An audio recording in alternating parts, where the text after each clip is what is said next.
I think the next mayor's got to make sure that the sheer quantity of housing that's available is vastly increased, that it goes up so that the price of housing comes down. I think they've got to tackle the power of these big home builders and property developers and say that it's not good enough that they sit on land when it can be released to build more housing. Certainly around where I live, there's a number of large houses which developers have taken on and have either run out of money or can no longer afford to redevelop them to turn large houses into flats.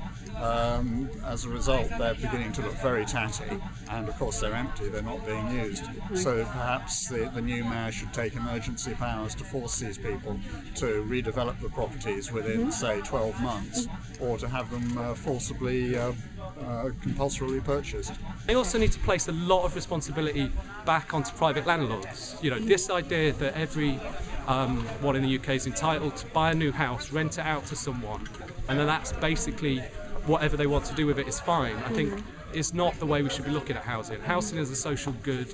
It's vastly important for many different areas of different people's lives. If we want a thriving London, we need to tackle this and place some of that responsibility back onto those private landlords as well. I think probably force put some kind of covenant on developers that make them supply a certain amount of social or affordable housing with every development, wherever the location.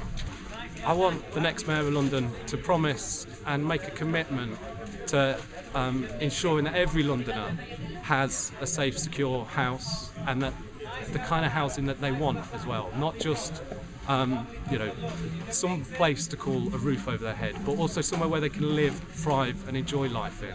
And I think they need to do that by making sure that there's housing stock available of really affordable housing, not this kind of daft word of affordable housing, but actual housing that people can spend, only a small amount of their income on is available for every Londoner. That's what I want the next mayor to promise to do.